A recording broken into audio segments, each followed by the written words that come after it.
ಅಜಯ್ನ TCC submit ಆಗಿ ಅದಕ್ಕೆ ಪ್ರೊಫೆಸರರ recommendation ಕೂಡ ದೊರೆತು ಇನ್ನೇನು ಅಜಯ್ಗೆ PhD ಬರೋದು ಬಹುತೇಕ ಖಚಿತವಾಗಿತ್ತು. ಕಬ್ಬಿಣ ಕಾದಿದೆ, ಈಗಲೇ ಅದನ್ನು ಬಡಿದು ನಮ್ಮ ಹದಕ್ಕೆ ತಂದ್ಕೋಬೇಕು. ನಯನ ಪೂರ್ತಿಯಾಗಿ ಅವನನ್ನು ತನ್ನ ಪ್ರೇಮ ಪಾಶದಲ್ಲಿ ಮುಳುಗಿಸ್ಬಿಟ್ಟಿದ್ದಾಳೆ.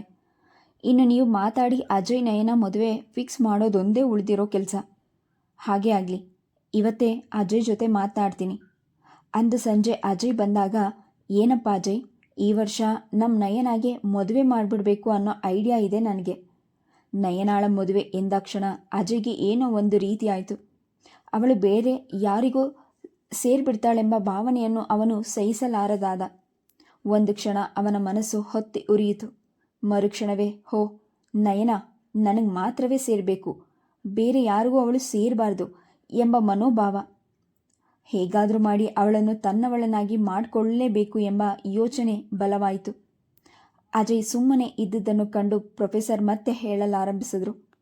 ಅಜಯ್, ಸುತ್ತಿ ಬಳಸಿ ಮಾತಾಡೋದು ನನಗೆ ಅಭ್ಯಾಸವಿಲ್ಲ, ನೇರವಾಗಿ ವಿಷಯಕ್ಕೆ ಬರ್ತೇನೆ. ಅವನ ಮುಖ ನೋಡಿದ್ರು. ಅಜಯ್ ಹೃದಯ ಜೋರಾಗಿ ಬಡಿದುಕೊಂಡಿತು. ಅವರು ಏನು ಹೇಳ್ತಾರೋ ಎಂದು. ನೋಡು, ನಮ್ಮ ನಯನಾಗಿ ನೀನೇ ತಕ್ಕವ ಅಂತ ನನ್ನ ಭಾವನೆ. ನಯನಾನು ನಿನ್ನನ್ನು ಕಂಡ್ರೆ ತುಂಬ ಇಷ್ಟವಿದೆ. ನೀನೇನು ಹೇಳ್ತೀಯಾ? ಹೇಗೂ ನಿನ್ನ PhD ಡಿಗ್ರಿ ಇನ್ನೂ 1-2 ತಿಂಗಳಲ್ಲಿ ನಿನ್ನ ಕೈ ಸೇರುತ್ತೆ. ಮದುವೆ ಮಾಡಿಕೊಂಡ್ರೆ ಜೀವನಕ್ಕೇನು ಅಂತ ಯೋಚನೆ ಮಾಡಬೇಡ. ನಿನಗೊಂದು ಲೆಕ್ಚರ್ ಕೆಲಸವನ್ನು ಆಗಲೇ ನೋಡಿಟ್ಟಿದ್ದೀನಿ. ನಮ್ಮ ಡಿಪಾರ್ಟ್ಮೆಂಟ್ನಲ್ಲೇ ಲೆಕ್ಚರ್ ಕೆಲಸ ಒಂದು ಖಾಲಿ ಇದೆ. ಅದಕ್ಕೆ ನಿನ್ನ ಪ್ರೊಫೆಸರ್ ಮಾಡ್ತೀನಿ. ಯಾವ ಚಿಂತೆಯೂ ಇಲ್ಲದೆ ಹಾಯಾಗಿರ್ಬೋದು ಎಂದರು. ಅಜಯ್ ಮನಸ್ಸಿನಲ್ಲೇ ಯೋಚಿಸಿದ. ನಯನಾಳನ್ನು ಮದುವೆ ಆದರೆ 2 ವಿಧದಲ್ಲಿ ಲಾಭ. ನಯನ ಅಲ್ಲದೆ ಅವಳ ಜೊತೆಗೆ ಕೆಲಸವೂ ಸಿಗುತ್ತದೆ. ಇಷ್ಟು ಸುಲಭವಾಗಿ ತನಗೆ ಕೆಲಸ ಸಿಗುವುದು ಸಾಧ್ಯವೇ? ಒಂದು ಸಣ್ಣ ಕೆಲಸ ಸಿಗಬೇಕಾದರೆ ರೆಕಮೆಂಡೇಶನ್, ಹಣ ಎಂದೆಲ್ಲ ಬೇಕಾದಷ್ಟು ಇರುವಾಗ ಇಷ್ಟು ಸುಲಭವಾಗಿ ತನಗೆ ಸಿಗುತ್ತಿರುವ ಕೆಲಸವನ್ನು ಬಿಡುವುದು ಮೂರ್ಖತನವಾಗುತ್ತದೆ. ಆದರೆ ಶಾಲಿನಿ, ತಂದೆ ತಾಯಿ ಅವರಿಗೆ ಕೊಟ್ಟ ಮಾತು. ಆದರೆ ಶಾಲಿನಿಯನ್ನು ಮದುವೆ ಮಾಡಿಕೊಂಡು ತಾನು ಯಾಕೆ ಒದ್ದಾಡಲಿ? ಮನಸ್ಸಿಲ್ಲದ ಮದುವೆಯಿಂದ ಯಾವ ಪುರುಷಾರ್ಥವನ್ನು ಸಾಧಿಸಿದಂತಾಯಿತು? ತನ್ನ ಮನಸ್ಸು ಮುಂದೆ ಹೇಗಿರುತ್ತದೆ ಎಂದು ತಂದೆ ತಾಯಿ ಊಹಿಸದೆ ತಮ್ಮಿಬ್ಬರಿಗೂ ಗಂಡ ಹೆಂಡತಿ ಎಂದು ಹೆಸರಿಟ್ಟಿದ್ದು ತಂದೆ ತಾಯಿಯ ತಪ್ಪು. ಅದಕ್ಕೆ ತಾನು ಹೊಣೆಯೇ? ಇದು ತನ್ನ ಜೀವನ. ಇದನ್ನು ನನಗಿಷ್ಟ ಬಂದಂತೆ ಮಾಡಿಕೊಳ್ಳುವ ಹಕ್ಕು ನನಗಿದೆ. ಬೇರೆಯವರಿಗೋಸ್ಕರ ನಾನು ಯಾಕೆ ನನ್ನ ಮನಸ್ಸನ್ನು ಮುರಿದುಕೊಳ್ಳಬೇಕು ಎಂದೆಲ್ಲ ಯೋಚಿಸಿದ ಅಜಯ್. ಅಜಯ್ ಏನು ಹೇಳದೆ ಸುಮ್ಮನೆ ಇರುವುದನ್ನು ಕಂಡು, ಏನು ಹೇಳ್ತೀಯಪ್ಪ ಅಜಯ್? ಈ ವರ್ಷ ಹೇಗಾದರೂ ಅವಳ ಮದುವೆ ಮುಗಿಸ್ಬಿಡ್ಬೇಕು ಅಂತ ನಮ್ಮ ಆಕೆಯ ಇಷ್ಟ. ಅಫ್ಕೋರ್ಸ್ ನನಗೂ ಅಂತಿಟ್ಕೋ. ಯಾಕೆಂದರೆ ಹೆಣ್ಮಕ್ಳು ಜವಾಬ್ದಾರಿ ಆದಷ್ಟು ಬೇಗ ಮುಗಿಸ್ಬಿಡೋದು ವಾಸಿ. ನಾಳೆ ಹೇಗೋ ಏನೋ, ಯಾರು ಕಂಡವ್ರೆ? ಅಜಯ್ ತಕ್ಷಣ ಏನು ಉತ್ತರ ಹೇಳಲಾಗದೆ, ನನಗೇನು ಇಷ್ಟ ಸರ್, ನಮ್ಮ ಅಪ್ಪ ಅಮ್ಮನ್ನ ಒಂದು ಮಾತು ಕೇಳಬೇಕು ಎಂದ. ಆದಷ್ಟು ಬೇಗ ಅದನ್ನು ತಿಳ್ಕೊಂಡ್ರೆ ಯಾವುದು ಏರ್ಪಾಡು ಮಾಡ್ಕೊಳ್ಳೋಕ್ಕೆ ಸರಿ ಹೋಗುತ್ತೆ. ಯಾಕಂದರೆ ಈಗಲೇ ಕೆಲವರು ಬಂದು ಒತ್ತಾಯಿಸ್ತಾ ಇದ್ದಾರೆ. ನಯನಾಗಿ ನಿನ್ನ ಮೇಲೆ ಇಷ್ಟ ಇರೋ ಹಾಗಿದೆ, ಅದಕ್ಕೆ ಕೇಳಿದ್ದು ಎಂದರು. ಆಗಲಿ ಸರ್, ಈ ಬೇಸಿಗೆಯಲ್ಲಿ ಯಾವುದೂ ತೀರ್ಮಾನ ಆಗೇ ಬಿಡುತ್ತೆ ಅಂತ ಅಂದ್ಕೊಂಡಿದ್ದೀನಿ. ಆದರೆ ಮದುವೆಗೆ ಮೊದಲು ಒಂದು ಉದ್ಯೋಗ ಅಂತ ಆಗಬೇಕಲ್ಲ ಎಂದು ಅರ್ಧಕ್ಕೆ ನಿಲ್ಲಿಸಿದ. ಅದ್ಯಾಕೆ ಯೋಚನೆ? ನಾನು ಆಗಲೇ ಹೇಳಿದ್ನಲ್ಲ, ಒಂದು ಲೆಕ್ಚರ್ ಪೋಸ್ಟ್ ಹೇಗೂ ಖಾಲಿ ಆಗುತ್ತೆ. ನಿನಗೆ PhD ಬರೋದಂತೂ ಗ್ಯಾರಂಟಿ. ನಿನ್ನನ್ನು ಅಲ್ಲೇ ತಗೊಳ್ಳೋಕ್ಕೆ ರೆಕಮೆಂಡ್ ಮಾಡ್ತೀನಿ. ಉದ್ಯೋಗದ ಬಗ್ಗೆ ನಿನಗೆ ಯಾವ ಯೋಚನೆಯೂ ಬೇಡ. ನಿನ್ನ ತಂದೆ ತಾಯಿನ ಒಪ್ಸೋದು ನೋಡು ಮೊದಲು. ಹಾಗೇ ಆಗಲಿ ಸರ್, ಮುಂದಿನ ವಾರವೇ ಊರಿಗೆ ಹೋಗ್ತಿದ್ದೀನಲ್ಲ, ಅದು ನಿರ್ಧರಿಸ್ಕೊಂಡೇ ಬರೋದು. ಭರವಸೆ ಕೊಟ್ಟ ಅಜಯ್. ಥ್ಯಾಂಕ್ ಯು ಮೈ ಬಾಯ್. ಅಂತೂ ನಮ್ಮ ನಯನಾಗೆ ಒಳ್ಳೆ ಹುಡುಗನೇ ಸಿಕ್ಕಿದ ಅನ್ನೋ ಖುಷಿ ನನಗೆ ಎಂದರು ಅಜಯ್ನನ್ನು ಹೊಗಳುತ್ತಾ. Thank you sir. ಊರಿಗೆ ಹೊರಡುವ ಮುನ್ನ ನಯನ ಮತ್ತು ಅಜಯ್ ಇಬ್ಬರು 2-3 ಚಿತ್ರಗಳಿಗೆ ಒಟ್ಟಾಗೆ ಹೋಗಿದ್ರು. ಹೇಗಿದ್ರೂ ಅಜಯ್ ಅವಳನ್ನು ಮದುವೆ ಆಗ್ತಾನೆ ಎಂದು ಅವಳನ್ನು ತಡೆದಿರಲಿಲ್ಲ ತಂದೆ ತಾಯಿ. ಆ ದಿನಗಳಲ್ಲಿ ಅಜಯ್ ಮತ್ತು ನಯನ ತಮ್ಮ ಭಾವಿ ಜೀವನದ ಬಗ್ಗೆ ಬಹಳಷ್ಟು ಕನಸುಗಳನ್ನು ಕಟ್ಟಿದ್ರು. ಈಗ ಅಜಯ್ಗೆ ಶಾಲಿನಿಯ ವಿಷಯ ಪೂರ ಮರೆತು ಹೋಗಿದ್ದ. ಅವನ ಮನಸ್ಸು ಹೃದಯ ಎಲ್ಲವನ್ನು ನಯನಾಳೆ ಆಕ್ರಮಿಸಿದ್ಲು. ಏನು ಹೇಳ್ತಿದ್ಯೋ ಅಜಯ್? ನಿನಗೆ ಬುದ್ಧಿ ನೆಟ್ಟಗಿದೆ ಮಾತಾಡ್ತಿದ್ಯಾ? ಮಗ ಹೇಳಿದ ವಿಷಯವನ್ನು ಜೀರ್ಣಿಸಿಕೊಳ್ಳದೆ ಕಷ್ಟವಾಯಿತು ರೇಣುಕಾಗೆ. ಹೌದಮ್ಮ, ನನ್ನ ಬುದ್ಧಿ ನೆಟ್ಟಗಿದೆ. ನನ್ನ ತಲೆ ಸರಿಯಾಗಿದ್ದೇ ಮಾತಾಡ್ತಿದ್ದೀನಿ ಅಲ್ವೋ. ಹುಟ್ಟಿದಾಗಿನಿಂದ ಅವಳು ನಿನ್ನ ಹೆಂಡತಿ ಅಂತ ಹೆಸರಿಟ್ಟು ಈಗ ಬೇಡ ಅಂದರೆ ಹೇಗೋ? ಅಮ್ಮ, ಅದು ನೀವು ಮಾಡಿದ ತಪ್ಪು. ನನಗೇನು ಗೊತ್ತಿತ್ತು? ಈ ವಿಷಯದಲ್ಲಿ ದೊಡ್ಡವರಾದ ಮೇಲೆ ನಮ್ಮ ಮನಸ್ಸು ಹೇಗಿರುತ್ತೆ ಅಂತ ತಿಳಿದುಕೊಳ್ಳದೆ ಹೆಸರಿಟ್ಟಿದ್ದು ಹಿರಿಯರ ತಪ್ಪು. ಈಗ ಬಲವಂತವಾಗಿ ಅವಳನ್ನು ಕಟ್ಕೊಳ್ಳ. ಆದರೆ ಇಷ್ಟು ವರ್ಷ ನೀನು ಕೂಡ ಶಾಲಿನಿಯನ್ನು ಮದುವೆ ಆಗ್ತೀನಿ ಅಂತ ಹೇಳ್ತಾನೇ ಇದೆಯಲ್ಲೋ, ಈಗೇನಾಯಿತು? ಅಮ್ಮ, ಹಸೆಮಣೆ ಮೇಲೇನೆ ಮದುವೆಗಳ ಎಷ್ಟೋ ಮುರಿದು ಹೋಗುತ್ತೆ. ಇನ್ನು ಇದ್ಯಾವ ಲೆಕ್ಕ? ನೀವೆಲ್ಲ ಮದುವೆ ಮಾಡ್ಕೊ ಅಂದರೆ ನಾನು ತಲೆ ಆಡಿಸಿದ್ದು ನಿಜ. ಆಗ ನನಗೆ ಮದುವೆಯ ಬಗ್ಗೆ ಯಾವ ಅಭಿಪ್ರಾಯವೂ ಇರಲಿಲ್ಲ. ಆದರೆ ಈಗ ನನ್ನ ಮನಸ್ಸು ಬೆಳೆದಿದೆ. ಯಾವುದು ಕೆಟ್ಟದು ಯಾವುದು ಒಳ್ಳೆಯದು ಅಂತ ಯೋಚಿಸೋ ಶಕ್ತಿ ಪಡೆದಿದೆ. ಈಗ ನನಗೆ ಏನು ಬೇಕು ಅಂತ ನನಗೆ ಚೆನ್ನಾಗಿ ಗೊತ್ತಾಗ್ತಾ ಇದೆ. ಆದರೆ ಶಾಲಿನಿ ನಿನ್ನ ಮೇಲೆ ಮನಸ್ಸಿಟ್ಕೊಂಡಿದ್ದಾಳಲ್ಲೋ, ಏನು ಮಾಡೋದಮ್ಮ? ನಾಳೆ ಅವಳಿಗೂ ಮದುವೆ ಆದರೆ ಅದನ್ನು ಮರಿತಾಳೆ. ಮರೆಯೋದಾ? ಮಮತೆ ಬೆಳೆಸ್ಕೊಳ್ಳೋದು ಅಷ್ಟೊಂದು ಸುಲಭ ಅಂದ್ಕೊಂಡಿದ್ಯೇನು? ಅಮ್ಮ, ನೀನು ಹೀಗೆ ಮಾತನಾಡಿದ್ರೆ ನಾನೇನು ಹೇಳಲಿ? ಅವಳ ವಿಷಯ ನೋಡ್ತಾ ಹೋದರೆ ನನ್ನ ಮನಸ್ಸಿನ ಗತಿ ಏನು? ನನಗಂತೂ ಈಗ ಶಾಲಿನಿಯನ್ನು ಮದುವೆ ಆಗೋಕೆ ಎಳ್ಳಷ್ಟು ಇಷ್ಟವಿಲ್ಲದ ಮದುವೆ ಮಾಡಿಕೊಂಡು ಜೀವನ ಪರ್ಯಂತ ದುಃಖ ಪಡಲಾರೆ. ನಯನ ನನ್ನನ್ನು ಮನಸಾರೆ ಇಷ್ಟಪಟ್ಟ ಹೆಣ್ಣು. ಅವಳನ್ನು ಮದುವೆ ಆದರೆ ನನಗೆ ಅವಳ ತಂದೆಯೇ ಲೆಕ್ಚರ್ ಕೆಲಸ ಕೊಡಿಸ್ತಾರೆ. ಈ ಕಾಲದಲ್ಲಿ ಲೆಕ್ಚರ್ ಕೆಲಸ ಸಿಗೋದು ಅಂದರೆ ಸುಮ್ಮನೆ ಆಯ್ತೆ? ಎಷ್ಟು ಸಾವಿರಗಳು ಖರ್ಚು ಮಾಡಿದ್ರೆ ತಾನೇ ಇಂಥ ಕೆಲಸ ಸಿಕ್ಕಿತು. ಕೆಲಸ ಕೂಡ ನಯನಾಳ ತಂದೆಯೇ ಕೊಡಿಸ್ತಾರೆಂದು ಹೇಳಿದ ಮೇಲೆ ರೇಣುಕಾಗೆ ಒಂದು ರೀತಿಯ ಸಮಾಧಾನವಾಯಿತು. ಲೆಕ್ಚರ್ ಕೆಲಸ ಸಿಗಬೇಕಂದ್ರೆ ಸುಮ್ಮನೆ ಆಗುತ್ತದೆ? ಅದಕ್ಕೆ ಲಕ್ಷಾಂತರ ರೂಪಾಯಿ ಲಂಚ ಕೊಡಬೇಕು. ಕೊಟ್ಟರೂ ಆಗುತ್ತದೆ ಎನ್ನುವ ಗ್ಯಾರಂಟಿ ಕೂಡ ಇಲ್ಲ. ಅದನ್ನು ಕೊಡಿಸಲು ನಮ್ಮ ಕೈಯಲ್ಲಿ ಸಾಧ್ಯವೇ? ಅವರೇ ಕೊಡಿಸ್ತಾನೆ ಎಂದಾಗ ತಾನ್ಯಾಕೆ ಬೇಡವೆಂದು ಹಠ ಮಾಡಬೇಕು? ಅಜಯನು ನಯನಾಳ ಮೇಲೆ ಮನಸ್ಸಿದೆ. ಆದರೆ ಶಾಲಿನಿಯ ಗತಿ ಏನೆಂದು ಯೋಚಿಸುತ್ತಿದೆಯಾ? ಹುಟ್ಟಿದಾಗಿನಿಂದಲೂ ಅವಳನ್ನು ಅಜಯ್ನ ಹೆಂಡತಿ ಎಂದು ಹೆಸರಿಟ್ಟಿದ್ದು ನೀನೇ ಹೀಗೆ ಮಾಡಿದರೆ ಶಾಲಿನಿಯ ಪರಿಸ್ಥಿತಿ ಏನು? ಅವಳ ಅಂತರಾತ್ಮ ಪ್ರಶ್ನಿಸಿತು. ಅಜಯ್ ತನಗಿಷ್ಟವಿಲ್ಲವೆಂದು ಹೇಳುತ್ತಿದ್ದಾನಲ್ಲ, ನಾನೇನು ಮಾಡಲಿ? ಅಂತರಾತ್ಮಕ್ಕೆ ಉತ್ತರಿಸುವ ಪ್ರಯತ್ನ ಮಾಡಿದ್ಲು. ಇಲ್ಲ, ಇದು ನೀನೇ ಮಾಡಿದ ತಪ್ಪು. ಅದನ್ನು ನೀನೇ ಸರಿ ಮಾಡಬೇಕು. ಅಜಯ್ಗೆ ಹೇಗಾದರೂ ತಿಳಿ ಹೇಳಿ ಶಾಲಿನಿಯನ್ನು ಮದುವೆ ಆಗಲು ಒಪ್ಪಿಸು. ಮತ್ತೆ ಚುಚ್ಚಿತು ಅಂತರಾತ್ಮ. ತನಗೆ ಹೆಣ್ಣು ಕೊಟ್ಟು ಕೆಲಸವನ್ನು ಕೊಡಿಸ್ತಾರೆಂದು ನಯನಾಳನ್ನು ಮದುವೆ ಆಗುವ ಆಸೆ ಇಟ್ಕೊಂಡಿದ್ದಾನೆ ಅಜಯ್. ಅವನ ಮನಸ್ಸು ಹೇಗೆ ಮುರಿಯಲಿ? ಅಂದರೆ ಶಾಲಿನಿಯ ಮನಸ್ಸು ಮಾತ್ರ ಮುರಿಯಲು ಆಗುತ್ತಾ? ಇಷ್ಟು ವರ್ಷಗಳು ಸೊಸೆ ಎಂದು ಈಗ ಬೇಡವೆಂದರೆ ಅವಳ ಮನಸ್ಸಿನ ಮೇಲೆ ಎಂಥ ಪರಿಣಾಮ ಬೀರುತ್ತದೆಯೋ ಗೊತ್ತಾ? ಮತ್ತೆ ಅಂತರಾತ್ಮ ಚುಚ್ಚಿತು. ಹೆಸರಿಟ್ಟೆ ನಿಜ. ಈಗಲೂ ನನಗೆ ಶಾಲಿನಿಯ ಸೊಸೆಯಾಗಬೇಕೆಂಬ ಆಸೆ. ಆದ್ರೇನು ಮಾಡಲಿ? ವಯಸ್ಸು ಬಂದ ಮಗನಿಗೆ ತಿಳಿ ಹೇಳಲು ಸಾಧ್ಯವೇ? ಅಂತರಾತ್ಮವನ್ನು ಅಲ್ಲಿಯೇ ಅಡಗಿಸಿದಳು ರೇಣುಕಾ. ಹಾಗಾದರೆ ತಂದೆಯನ್ನು ಕಳೆದುಕೊಂಡು ಅಸಹಾಯಕಳಾಗಿರುವ ಶಾಲಿನಿಯ ಪರಿಸ್ಥಿತಿ ಏನು ಈಗ? ನಾನು ಮಾಡಿದ ತಪ್ಪಿಗೆ ನಾನೇ ಪ್ರಾಯಶ್ಚಿತ ಮಾಡಿಕೊಳ್ತೇನೆ. ಹುಡುಗನನ್ನು ನಾನೇ ನೋಡಿ ನಾನೇ ನಿಂತು ಅವಳ ಮದುವೆ ಮಾಡ್ತೇನೆ.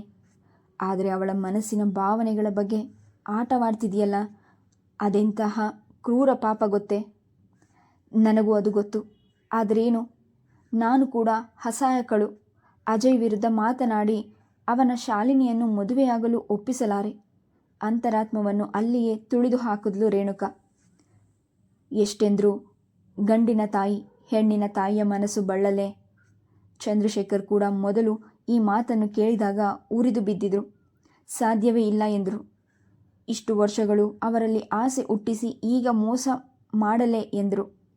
ಅಜಯ್ನನ್ನು ಬೈದರು. ತಮ್ಮ ಮಾತಿಗೆ ಒಪ್ಪದಿದ್ದರೆ ಅವನು ತಮ್ಮ ಮನೆಗೆ ಮಗನೇ ಅಲ್ಲ ಎಂದರು. ಆದರೂ ಅಜಯ್ ಶಾಲಿನಿಯನ್ನು ಮದುವೆಯಾಗಲು ಒಪ್ಪಲಿಲ್ಲ. ಬೇಕಾದರೆ ಆ ಮನೆಯನ್ನೇ ಬಿಟ್ಟು ಹೋಗುತ್ತೇನೆಂದು ಹೊರಟು ಹೋಗಲು ಸಿದ್ಧನಾದ. ಆಗ ತಂದೆ ಮಗನ ನಡುವೆ ಸೇತುವೆಯಂತೆ ಕೆಲಸ ಮಾಡಿದ್ಲು ರೇಣುಕಾ. ಇಲ್ಲಿ ನೋಡಿರಿ, ಅವನು ಈಗ ಚಿಕ್ಕ ಮಗುವಲ್ಲ, ಬೆಳೆದು ವಯಸ್ಸಿಗೆ ಬಂದಿದ್ದಾನೆ.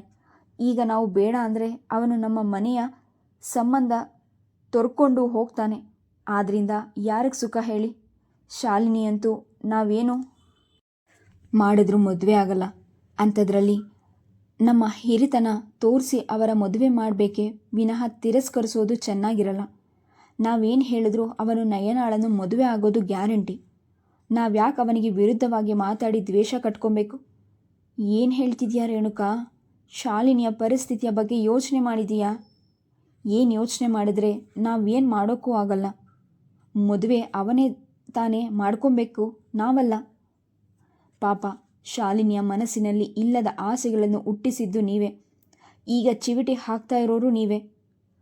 ಅವಳ ಮನಸ್ಸಿನಲ್ಲಿ ಆಸೆಯ ಗೋಪುರಗಳನ್ನು ಕಟ್ಟೋ ಹಾಗೆ ಮಾಡಿ ಅದನ್ನು ಮುರಿದವರು ನಾವೇ. ಅವಳನ್ನು ನೆನೆಸ್ಕೊಂಡು ನನಗೆ ಬೇಸರ ಆಗ್ತಾ ಇದೆ. ಆದರೆ ಏನು ಮಾಡೋದು? ಮದುವೆ ಆಗಬೇಕಾದ ಮಗನಿಗೆ ಇಷ್ಟವಿಲ್ಲ ಅಂದಮೇಲೆ ನಾವಾದರೂ ಏನು ಮಾಡೋದಕ್ಕೆ ಸಾಧ್ಯ ಎಂದ ಚಂದ್ರಶೇಖರ್ ತುಂಬ ಮರುಗಿದ್ರು. ಈಗ ಈ ವಿಷಯ ಅವರಿಗೆ ಹೇಳೋದು ಒಂದು ದೊಡ್ಡ ಸಮಸ್ಯೆಯಾಗಿದೆ ಎಂದ್ಲು ರೇಣುಕಾ. ನಾವು ತಪ್ಪು ಮಾಡಿದ್ವಿ, ಹಾಗಾಗಿ ಅಲ್ಲಿಗೆ ಹೋಗಿ ಈ ವಿಷಯವನ್ನು ನಾವೇ ತಿಳಿಸೋದು ಒಳ್ಳೆಯದು ಅಲ್ವಾ? ಅಲ್ಲಿ ಹೋದರೆ ಏನೇನಂತಾರೋ ಭಯ ವ್ಯಕ್ತಪಡಿಸಿದ್ಲು ರೇಣುಕಾ. ಅವರು ಏನಂದರೂ ನಾವು ಸಹಿಸ್ಕೊಳ್ಳೇಬೇಕು. ಯಾಕಂದರೆ ನಾವು ತಪ್ಪು ಮಾಡಿದ್ದೀವಿ. ಉಪ್ಪು ತಿಂದ ಮೇಲೆ ನೀರು ಕುಡಿಯಲೇಬೇಕು.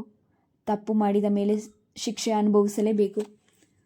ಅವ್ರು ಏನೇ ಅಂದರೂ ನಾವು ಅನಿಸ್ಕೊಳ್ಳೇಬೇಕು, ಬೇರೆ ದಾರಿ ಇಲ್ಲ ಅಂದ್ಕೊಂಡಂತೆ ಅವರ ಮಾರನೆಯ ದಿನವೇ ಸುಭದ್ರಾಳ ಬಳಿಗೆ ಹೊರಟುಬಿಟ್ರು. ಅಣ್ಣ ಅತ್ತಿಗೆ ಬಂದಿದ್ದನ್ನು ನೋಡಿ ಸುಭದ್ರಾಳಿಗೆ ಒಳಗೊಳಗೆ ಸಂತಸ. ಶಾಲಿನಿ ಅಜಯ್ ಮದುವೆ ಫಿಕ್ಸ್ ಮಾಡಲು ಬಂದಿರಬಹುದೆಂದು, ಹಾಗಾಗಿ ಅವರನ್ನು ಚೆನ್ನಾಗಿಯೇ ಉಪಚರಿಸಿದ್ಲು. ಶಾಲಿನಿ ಸುಭದ್ರಾದು ಊಟವಾದ ಮೇಲೆ ಮೆಲ್ಲಗೆ ಮಾತು ತೆಗೆದ್ರು. ಸುಭದ್ರಾ, ನಿನಗೊಂದು ವಿಷಯ ಹೇಳಬೇಕು ಅಂತ ಬಂದಿದ್ದೀವಿ. ಏನಣ್ಣ? ಶಾಲಿನಿ ಅಜಯ್ ಮದುವೆಯ ವಿಷಯನಾ? ಅಲ್ಲಮ್ಮ, ಮತ್ತೆ ಅವರಿಬ್ಬರ ಮದುವೆ ಮುರಿದು ಹೋದ ವಿಷಯ. ಅಂದರೆ? ಅರ್ಥವಾಗದೆ ಕೇಳಿದ್ಲು ಸುಭದ್ರಾ. ಅಜಯ್ ತಾನು PhD ಮಾಡ್ತಾ ಇರೋ ಪ್ರೊಫೆಸರ್ ಮಗಳನ್ನೇ ಮದುವೆ ಆಗ್ತಾನಂತೆ. ಎಷ್ಟು ಹೇಳಿದ್ರು ಕೇಳ್ತಾ ಇಲ್ಲ. ಮದುವೆ ಅಂತ ಆದರೆ ಅವಳನ್ನೇ, ಇಲ್ದಿದ್ರೆ ಇಲ್ಲ ಅಂತ ಹಠ ಹಿಡಿದು ಕೂತಿದ್ದಾನೆ. ಅದನ್ನು ಹೇಗೆ ಹೇಳಬೇಕು ನಿನಗೆ ಅಂತ ತಿಳಿಯದೆ ಒದ್ದಾಡ್ತಾ ಇದ್ದೀವಿ ಅಣ್ಣ. ಸುಭದ್ರ ಮುಖ ಮುಚ್ಚಿಕೊಂಡು ಬಿಕ್ಕಿದ್ಲು. ಏನು ಹೇಳ್ತಿದ್ಯಾ ಅಣ್ಣ? ಅಷ್ಟರಲ್ಲಿ ಕಿಟಕಿಯ ಬಳಿ ನಿಂತು ಇದನ್ನು ಕೇಳುತ್ತಿದ್ದ ಶಾಲಿನಿ ದೊಪ್ಪನೆ ನೆಲಕ್ಕೆ ಕುಸಿದ್ಲು. ಶಾಲಿನಿ ಎಂದು ಮೂವರು ಓಡಿ ಬಂದರು. ಶಾಲಿನಿ ಜ್ಞಾನ ತಪ್ಪಿ ಬಿದ್ದಿದ್ಲು. ಅವಳ ತಲೆಯನ್ನು ತನ್ನ ತೊಡೆಯ ಮೇಲೆ ಇಟ್ಟುಕೊಳ್ಳುತ್ತಾ ಶಾಲಿನಿ ಶಾಲಿನಿ ಎಂದು ಎಚ್ಚರಿಸಲಾರಂಭಿಸಿದ್ಲು ಸುಭದ್ರ. ರೇಣುಕಾ ಅಡಿಗೆ ಮನೆಗೆ ಓಡಿ ಹೋಗಿ ಸ್ವಲ್ಪ ನೀರನ್ನು ತಂದು ಅವಳ ಮುಖಕ್ಕೆ ಸಿಂಪಡಿಸಿದ್ಲು. ಅವಳ ಮುಖದ ಮೇಲೆ ತಟ್ಟುತ್ತಾ ಶಾಲಿನಿ ಶಾಲಿನಿ ಎಚ್ಚರ ಮಾಡ್ಕೊಮ್ಮ ಎಂದು ಬಿಕ್ಕಿ ತೊಡಗಿದ್ಲು ಸುಭದ್ರ. ಆಕೆಯ ಮನಸ್ಸಿನಲ್ಲಿ ಯಾವುದೋ ಒಂದು ಬಿರುಗಾಳಿ ಬೀಸಿತು. ಆ ಬಿರುಗಾಳಿಯ ರಭಸಕ್ಕೆ ತಾವು ತರಗೆಳೆಗಳಂತೆ ಹಾರಿ ಹೋಗುತ್ತೇವೆ ಎಂದೆನಿಸಿತವಳಿಗೆ.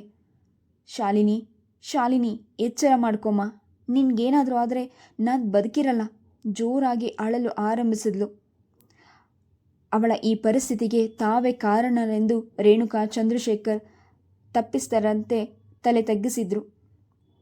ಕೊಂಚ ಹೊತ್ತಿನ ನಂತರ ಶಾಲಿನಿಗೆ ಎಚ್ಚರವಾಯಿತು. ಅವಳು ಕಣ್ಣು ಬಿಟ್ಟು ನೋಡಿದವಳಷ್ಟೇ, ಆದರೆ ಮಾತಿಲ್ಲ ಕಥೆಯಿಲ್ಲ. ಶಾಲಿನಿ, ಏನಾಗ್ತಿದ್ಯಮ್ಮ ಎಂದು ಸುಭದ್ರ ಕೇಳಿದಾಗ ಅವಳು ಏನೂ ಹೇಳದೆ ಎದ್ದು ಕುಳಿತಳು. ಅವಳ ಮೌನವನ್ನು ನೋಡಿ ಸುಭದ್ರಾಗೆ ಭಯವಾಯಿತು. ಶಾಲಿನಿಯ ಹೃದಯ ಒಳಗೆ ಅಳುತ್ತಿತ್ತು. ತನ್ನ ಕಲ್ಪನೆ ಊಹೆಗಳಲ್ಲಿ ಅಜಯ್ನನ್ನು ಪತಿಯಾಗಿ ಊಹಿಸಿಕೊಂಡಿದ್ದು ಅವಳ ಕಲ್ಪನೆಯ ಕೋಟೆ ಕುಸಿದು ಬಿದ್ದಿತ್ತು. ಅಷ್ಟೇ ಅಲ್ಲ, ಅವಳ ಮನಸ್ಸು ಕೂಡ ಮುರಿದು ಬಿದ್ದಿತ್ತು. ಅಜಯ್ ತನ್ನ ಪತಿಯಲ್ಲ ಎಂದು ಊಹಿಸಿಕೊಳ್ಳೋದೇ ಕಷ್ಟದ ಸಂಗತಿಯಾಗಿತ್ತು ಅವಳಿಗೆ. ರೇಣುಕಾ ಚಂದ್ರಶೇಖರ್ ಶಾಲಿನಿಯ 2 ಕೈಗಳನ್ನು ಹಿಡಿದುಕೊಂಡು, ನಮ್ಮನ್ನು ಕ್ಷಮಿಸ್ಬಿಡಮ್ಮ, ನೀನೇ ನಮ್ಮ ಸೊಸೆಯಾಗ್ತೀಯ ಅಂತ ನಾವು ಆಶಾ ಗೋಪುರ ಕಟ್ಟಿದ್ವಿ. ಅಜಯ್ ಹೀಗೆ ಮಾಡ್ತಾನೆ ಅಂತ ಕನಸಿನಲ್ಲೂ ಕೂಡ ನೆನೆಸಿರಲಿಲ್ಲ ನಾವು. ನಿನ್ನ ದುಃಖಕ್ಕೆ ಕಾರಣವಾಗಿಬಿಟ್ವಿ ನಾವು. ಇದಕ್ಕೆ ನೀನು ಏನು ಶಿಕ್ಷೆ ಕೊಟ್ಟರೂ ನಾವು ಅನುಭವಿಸೋದಕ್ಕೆ ಸಿದ್ಧರಮ್ಮ ಎಂದರು. ಆದರೆ ಶಾಲಿನಿ ಒಂದು ಅಕ್ಷರವನ್ನು ಮಾತನಾಡಲಿಲ್ಲ. ಅವರ ಕಡೆಗೂ ನೋಡಲಿಲ್ಲ. ಅವಳ ಶೂನ್ಯ ದೃಷ್ಟಿ ಎಲ್ಲಿಯೋ ನೆಟ್ಟಿಸಿತು. ಅವಳ ಮನಸ್ಸಿನಲ್ಲಿ ಯಾವ ಹೊಯ್ದಾಟ ನಡೆದಿತ್ತೋ ದೇವರೇ ಬಲ್ಲ. ಅವಳು ಹಾಗೆ ಮೌನವಾಗಿ ಕುಳಿತಿದ್ದು ರೇಣುಕಾ ಚಂದ್ರಶೇಖರ್ಗೆ ಬಹಳ ಬೇಸರವಾಗಿತ್ತು. ಅವಳು ಬಾಯ್ಬಿಟ್ಟು ತಮ್ಮನ್ನು ಏನಾದರೂ ಅಂದಿದ್ರೆ, ಜಗಳವಾಡಿದರೆ, ಬೈದಿದ್ರೆ ಅವರಿಗೆ ಸಮಾಧಾನವಾಗ್ತಿತ್ತು. ಆದರೆ ಅವಳು ಏನು ಹೇಳದೆ ಮೌನ ಗೌರಿ ಹಾಗೆ ಕುಳಿತು ಅವರ ತಪ್ಪಿತಸ್ಥ ಮನೋಭಾವವನ್ನು ಮತ್ತಷ್ಟು ಹೆಚ್ಚು ಮಾಡಿದ್ಲು. ಅಂದು ಸಂಜೆ ಕಾಫಿಯನ್ನು ಕುಡಿಯಲಿಲ್ಲ. ರಾತ್ರಿ ಕೂಡ ಊಟನೂ ಮಾಡಲಿಲ್ಲ. ಭ್ರಮಿತಳಂತೆ ಹಾಗೆಯೇ ಕುಳಿತೇ ಇದ್ಲು. ಹೀಗೆ ಇದ್ರೆ ಅವಳಿಗೆ ಹುಚ್ಚು ಹಿಡಿದು ಬಿಡುತ್ತದೆಯೇನೋ ಎಂದೆನಿಸಿ ಸುಭದ್ರಾಗೆ ಅಂದು ರಾತ್ರಿ ಕೂಡ ಶಾಲಿನಿ ಅನ್ನದ ಒಂದು ಅಗಳನ್ನೂ ಮುಟ್ಲಿಲ್ಲ. ಒಂದು ತುತ್ತಾದರೂ ತಿನ್ನು ಶಾಲಿನಿ, ನೀನು ಹೀಗೆ ಕೂತ್ಕೊಂಡ್ರೆ ನನಗಾದರೂ ಹೊಟ್ಟೆಗೆ ಊಟ ಇಳಿಯುತ್ತಾ ಹೇಳು, ಅಳುತ್ತಾ ಪ್ರಶ್ನಿಸಿದ್ಲು ಸುಭದ್ರ. ಅದಕ್ಕೂ ಶಾಲಿನಿಯ ಪ್ರತಿಕ್ರಿಯೆ ಶೂನ್ಯ. ಸುಭದ್ರ ಎಷ್ಟು ಹತ್ತರೂ ಕಣ್ಣೀರು ಹಾಕಿದ್ರೂ ಶಾಲಿನಿ ಊಟ ಮುಟ್ಲಿಲ್ಲ. ಮಗಳು ಊಟ ಮಾಡಲಿಲ್ಲ ಎಂದು ಸುಭದ್ರಾಳು ಊಟ ಮಾಡಲಿಲ್ಲ. ಇದ್ದಿದ್ರಲ್ಲಿ ಊಟ ಮಾಡಿದವರೆಂದರೆ ರೇಣುಕಾ ಚಂದ್ರಶೇಖರ್ ಮಾತ್ರ. ಶಾಲಿನಿಯಂತೂ ಸರಿ. ಸುಭದ್ರ ಕೂಡ ಅಣ್ಣ ಅತ್ತಿಗೆ ಬಳಿ ಹೆಚ್ಚಾಗಿ ಮಾತನಾಡಲಿಲ್ಲ. ತನ್ನ ಮಗಳ ಬಾಳು ಹೀಗಾಯಿತೆಂದು ಅವಳಿಗೆ ತುಂಬ ಬೇಸರವಾಗಿತ್ತು. ಅವರಿಬ್ಬರ ಬಗ್ಗೆ ಮಾರನೆಯ ದಿನ ಬೆಳಗ್ಗೆ ತಿಂಡಿ ಕೊಟ್ಟು ಸುಭದ್ರ ತಿನ್ನಲು ಬಲವಂತ ಮಾಡಿದಾಗ ಅದನ್ನು ದೂರಕ್ಕೆ ತಳ್ಳಿಬಿಟ್ಟಿದ್ಲು ಶಾಲಿನಿ. ಸುಭದ್ರಾಳಿಗೆ ಕಣ್ಣೀರು ಹಾಕೋದೊಂದೇ ಉಳಿದಿತ್ತು. ಈ ಪರಿಸ್ಥಿತಿಯನ್ನು ಕಣ್ಣಲ್ಲಿ ನೋಡೋದು ರೇಣುಕಾ ಚಂದ್ರಶೇಖರ್ಗೆ ತುಂಬ ಬೇಸರವಾಗಿತ್ತು. ಮಾರನೆಯ ದಿನ ಅವರು ಊರಿಗೆ ಹೊರಟು ನಿಂತರು. ಹೊರಡುವ ಮುನ್ನ ರೇಣುಕಾ ಮತ್ತು ಚಂದ್ರಶೇಖರ್ ಸುಭದ್ರ ಮತ್ತು ಶಾಲಿನಿಯ ಕೈಗಳನ್ನು ಹಿಡಿದು ಸಮಾಧಾನ ಮಾತನ್ನು ಹೇಳಿದರು. ಸುಭದ್ರ, ನಮ್ಮಿಂದ ತುಂಬ ತಪ್ಪಾಗಿದೆಯಮ್ಮ. ದಯವಿಟ್ಟು ನಮ್ಮನ್ನು ಕ್ಷಮಿಸು. ನಮ್ಮ ಮಗ ಶಾಲಿನಿಗೆ ಮಾಡಿದ ಅನ್ಯಾಯವನ್ನು ಹೇಳೋದಕ್ಕೆ ಸಾಧ್ಯವಿಲ್ಲ. ನಿನ್ನನ್ನು ಕ್ಷಮೆ ಕೇಳ್ಕೊಳ್ಳೋದಕ್ಕೂ ಕೂಡ ನಾವು ಅರ್ಹರಲ್ಲ ಅನಿಸುತ್ತೆ ಎಂದ ಚಂದ್ರಶೇಖರ್. ಹೌದು ಸುಭದ್ರ, ನಾವು ಮಾಡಿದ್ದು ಈ ತಪ್ಪಿಗೆ ಪ್ರಾಯಶ್ಚಿತ್ತ ಮಾಡ್ಕೊಬೇಕು ಅಂದ್ಕೊಂಡಿದ್ದೀವಿ. ಇಲ್ಲದೆ ಹೋದರೆ ಅಪರಾಧಿ ಮನೋಭಾವ ನಮ್ಮನ್ನು ಕಾಡ್ತಾ ಇರುತ್ತೆ. ಹೌದು ಸುಭದ್ರ, ಈ ತಪ್ಪಿಗೆ ನಾವೇ ಶಾಲಿನಿಗೆ ಇನ್ನೊಬ್ಬ ಹುಡುಗನನ್ನು ಹುಡುಕಿ ಮದುವೆ ಮಾಡ್ತೀವಿ ಎಂದ ಚಂದ್ರಶೇಖರ್. ನಿಮ್ಮ ಮಗನಿಗೆ ಮಾಡಿಕೊಂಡಿದ್ದಾಯಿತು, ಇನ್ನು ಬೇರೆಯ ಹುಡುಗನನ್ನು ಎಷ್ಟು ಮಾತ್ರ ನೋಡಿ ಮಾಡ್ತೀರೋ ಒಳಗೊಳಗೆ ಅಂದ್ಕೊಂಡ್ಲು ಸುಭದ್ರ. ಹೌದು ಸುಭದ್ರ, ಶಾಲಿನಿಯ ಮದುವೆಯ ಭಾರ ನಮ್ಮದು, ನೀನೇನು ಯೋಚನೆ ಮಾಡಬೇಡ ಎಂದ್ಲು ರೇಣುಕಾ. ಸುಭದ್ರ ಏನು ಹೇಳದೆ ವಿಷಾದದ ನಗೆ ನಕ್ಕಳು. ನಾವಿನ್ನು ಊರಿಗೆ ಹೊಡ್ತೀವಮ್ಮ, ಊರಲ್ಲಿ ತುಂಬ ಕೆಲಸಗಳು ಇವೆ ಎಂದರು. ಸುಭದ್ರ ಏನು ಹೇಳದೆ ಸುಮ್ಮನೆ ತಲೆ ಆಡಿಸಿದ್ಲು. ಅದೇ ಸಮಯವೆಂದು ಸಾಧಿಸಿ ಇಬ್ಬರು ಊರಿಗೆ ಹೊರಟೇ ಹೋದರು. ಮಧ್ಯಾಹ್ನ ಶಾಲಿನಿಗೆ ಊಟ ಕೊಡುತ್ತಾ ತಿನ್ನಲು ಬಲವಂತ ಮಾಡಿದ್ಲು ಸುಭದ್ರ. ಹೊಟ್ಟೆಗೆ ಊಟ ಬೇಡ ಅಂದರೆ ಹೇಗಮ್ಮ, ಬದುಕೋಕೆ ಶಕ್ತಿಯಾದರೂ ಬೇಡವೆ? ಕಣ್ಣೀರಿಟ್ಲು ಸುಭದ್ರ. ಮನಸ್ಸು ಸತ್ತೋದ್ಮೇಲೆ ದೇಹ ಬದುಕಿತ್ತಾನೆ, ಪ್ರಯೋಜನ ಏನಮ್ಮ? ಅದು ಬೇಗ ಸಾಯಲಿ ಬಿಡು. 3 ದಿನಗಳ ನಂತರ ಶಾಲಿನಿ ಆಡಿದ ಮೊದಲ ಮಾತದು. ಶಾಲು, ನನಗೆ ಇರೋಳು ನೀನೊಬ್ಳೆ, ನೀನು ನನ್ನನ್ನು ಅನಾಥೆ ಹಾಗೆ ಮಾಡಿ ಹೋಗ್ತೀಯೇನಮ್ಮ, ಬಿಕ್ಕಿದ್ಲು ಸುಭದ್ರ. ಶಾಲಿನಿ ಮಾತನಾಡಲಿಲ್ಲ. ನಿನ್ಗೇನಾದರೂ ಆದರೆ ನಾನು ಯಾರಿಗೋಸ್ಕರ ಬದುಕಿರಬೇಕು? ನನಗೆ ಯಾರಿದ್ದಾರೆ ನೀನೇ ಹೇಳು? ಯಾರಿಗೆ ಯಾರೂ ಇಲ್ಲಮ್ಮ. ಈಗ ಇರೋದೆಲ್ಲ ಬರೀ ಸ್ವಾರ್ಥ, ಮೋಸ, ವಂಚನೆ ಅಷ್ಟೇ. ಹೀಗೆಲ್ಲ ಮಾತಾಡಿ ನನ್ನನ್ನು ಯಾಕೆ ಕೊಲ್ತೀಯ ಶಾಲಿನಿ? ನಿಮ್ಮಪ್ಪ ಸತ್ತಾಗಲೇ ನಾನು ಅರ್ಧ ಸತ್ತಿದ್ದೆ. ಇನ್ನು ನಿನ್ನನ್ನು ನೋಡಿಕೊಂಡು ಅರ್ಧ ಪ್ರಾಣ ಉಳಿತಿದೆ. ಅದನ್ನು ಕೊಲ್ಬೇಡ ಶಾಲಿನಿ. ಮನಸ್ಸಿಗೆ ಸಮಾಧಾನ ತಂದ್ಕೊ. ಸಮಾಧಾನ? ಹೇಗೆ ಸಮಾಧಾನ ತಂದ್ಕೊಳ್ಳಿಯಮ್ಮ ನಾನು? ಚಿಕ್ಕ ವಯಸ್ಸಿನಿಂದ ಅಜಯ್ನೇ ತನ್ನ ಪತಿ ಅಂತ ಊಹಿಸ್ಕೊಂಡಿದ್ದನ್ನು ಈಗ ಮರೆತು ಬಿಡು ಅಂತೀಯ? ಆ ನೆನಪುಗಳನ್ನು ಅಷ್ಟು ಬೇಗ ಮರೆತು ಸಮಾಧಿ ಮಾಡಿಬಿಡೋದು ಸಾಧ್ಯವೇ? ಅಪ್ಪನ ನೀನು ಮರೆಯೋಕ್ಕೆ ಸಾಧ್ಯವೇ? ಅಪ್ಪನ ನೆನಪುಗಳನ್ನು ಸಮಾಧಿ ಮಾಡಿಬಿಡೋಕ್ಕೂ ಸಾಧ್ಯವೇ ಹೇಳು? ನೀನು ಹೀಗೆ ಕೇಳಿದ್ರೆ ನಾನೇನಮ್ಮ ಹೇಳಲಿ? ಅವನಿಗೆ ನಿನ್ನ ಮದುವೆ ಆಗೋದು ಇಷ್ಟವಿಲ್ವಂತಲ್ಲ. ಬಲವಂತವಾಗಿ ನಿನ್ನನ್ನು ಅವನಿಗೆ ಕಟ್ಟೋಕ್ಕೆ ಸಾಧ್ಯವೇ? ಹಾಗೆ ಕಟ್ಟಿದರೆ ಆ ಸಂಬಂಧ ಉಳಿಯುತ್ತೆ ಅಂತೀಯ? ಆ ಮಾತಿಗೆ ಉತ್ತರಿಸಲಿಲ್ಲ ಶಾಲಿನಿ. ಎಷ್ಟು ಕೇಳಿಕೊಂಡ್ರೂ ಊಟ ಮಾಡಲು ಒಪ್ಪಲಿಲ್ಲ. ಮಗಳನ್ನು ಹೇಗೆ ಸಮಾಧಾನ ಪಡಿಸಬೇಕೋ, ಅವಳ ದುಃಖವನ್ನು ಹೇಗೆ ಶಮನಗೊಳಿಸಬೇಕೋ ತಿಳಿಯಲಿಲ್ಲ ಅವರಿಗೆ. ಕಾಲವೇ ಅವಳ ದುಃಖವನ್ನು ಮರೆಸುವ ಸಾಧನೆ ಎಂದುಕೊಂಡು ಸುಮ್ಮನಾದರು. ಆದರೆ ಅವರಷ್ಟು ಸುಲಭವಾಗಿ ಶಾಲಿನಿ ಆ ವಿಷಯವನ್ನು ಮರೆಯಲಿಲ್ಲ. ಬೇಡ ಬೇಡ ಎಂದರೂ ನೆನಪುಗಳು ನುಗ್ಗಿ ಬರುವವು. ಅವನ್ನು ಹತ್ತಿಕ್ಕಲು ಹೋದಷ್ಟು ದ್ವಿಗುಣ ವೇಗದಿಂದ ನೆನಪುಗಳು ಅವಳ ಮೇಲೆ ದಾಳಿ ಮಾಡುವವು. ಇಷ್ಟು ವರ್ಷಗಳು ಅಜಯ್ನ ಬಗ್ಗೆ ಕಟ್ಟಿದ ಕನಸುಗಳು ಇದ್ದಕ್ಕಿದ್ದಂತೆ ಮುರಿದು ಬಿದ್ದವೆ. ಅವಳಿಗೆ ಮಾನಸಿಕ ಆಘಾತವನ್ನುಂಟು ಮಾಡಿತು. ಕೆಲವು ಬಾರಿ ಗಂಟೆಗಟ್ಟಲೆ ಸುಮ್ಮನೆ ಕುಳಿತು ಬಿಡುವಳು, ಮಾತುಕತೆ ಏನು ಇಲ್ಲದೆ ಶೂನ್ಯದೆಡೆ ನೋಡುತ್ತಾ. ಕೆಲವೊಮ್ಮೆ ಇದ್ದಕ್ಕಿದ್ದಂತೆ ಅಳುವಳು, ಇದ್ದಕ್ಕಿದ್ದಂತೆ ನಗುವಳು, ಏನೇನೋ ಮಾತನಾಡುವಳು. ಒಮ್ಮೆ ಚಂದ್ರಶೇಖರ್ ರೇಣುಕಾ ಇಬ್ಬರು ಬಂದರು. ಅವರನ್ನು ನೋಡಿದ ಕ್ಷಣ ಸುಭದ್ರಳ ಕಣ್ಣೀರು ಕೋಡಿಯಾಗಿ ಹರಿಯಿತು. ಆದರೆ ಶಾಲಿನಿ ಮಾತ್ರ ನಿರ್ಲಿಪ್ತಳಾಗಿ ನೋಡುತ್ತಾ ಇದ್ಬಿಟ್ಲು. ಒಂದು ಮಾತನ್ನು ಆಡಲಿಲ್ಲ. ಶಾಲಿನಿ ನನ್ನ ಸೊಸೆ ಆಗ್ತಾಳೆ ಅಂತ ಎಷ್ಟೋ ಆಸೆ ಇಟ್ಕೊಂಡಿದ್ದೆ, ಆದರೆ ಹೀಗೆ ಮಾಡ್ತಾನೆ ಅಂದ್ಕೊಂಡಿರಲಿಲ್ಲ. ನಾವೇನು ಮಾಡೋದು? ಆ ಹುಡುಗಿಯನ್ನೇ ಮದುವೆ ಆಗ್ತೀನಿ ಅಂತ ಹಠ ಹಿಡಿದ. ಸುಭದ್ರಾಳ ಜೊತೆಗೆ ರೇಣುಕಾಳು ಕಣ್ಣೀರು ಹಾಕಿ ಶಾಲಿನಿಯನ್ನು ಸಮಾಧಾನ ಪಡಿಸಿದ್ಲು. ಮುಂದಿನ ತಿಂಗಳು ಮದುವೆ ಇದೆಯಮ್ಮ, ಅಜಯ್ದು, ಬಂದು ಕರಿತೀವಿ ಎಂದ ಚಂದ್ರಶೇಖರ್. ನಮಗೂ ಈ ಸಂಬಂಧ ಕೊಂಚವೂ ಇಷ್ಟವಿಲ್ಲ, ಆದರೆ ಏನು ಮಾಡೋದು, ನಮ್ಮ ಕೈಯಲ್ಲಿ ಏನೂ ಇಲ್ವಲ್ಲ ಎಂದು ತನ್ನ ಅಸಹಾಯಕತೆಯನ್ನು ವ್ಯಕ್ತಪಡಿಸುತ್ತಾ ಸುಭದ್ರ ಏನು ಹೇಳದೆ ನಿರ್ಲಿಪ್ತಳಾದ್ಲು. 2 ದಿನಗಳಿದ್ದು ಚಂದ್ರಶೇಖರ್ ರೇಣುಕಾ ಹೊರಟೋದ್ರು. ಶಾಲಿನಿಯ ಪರಧ್ಯಾನ ದಿನದಿಂದ ದಿನಕ್ಕೆ ಹೆಚ್ಚುತ್ತಲೇ ಹೋಯಿತು. ಊಟ, ತಿಂಡಿ, ನಿದ್ದೆ, ಸ್ಥಾನಗಳ ಕಡೆ ಗಮನವೇ ಇಲ್ಲ. ಇಷ್ಟವಿದ್ದರೆ ಮಾಡುವಳು, ಇಲ್ಲವಾದರೆ ಇಲ್ಲ.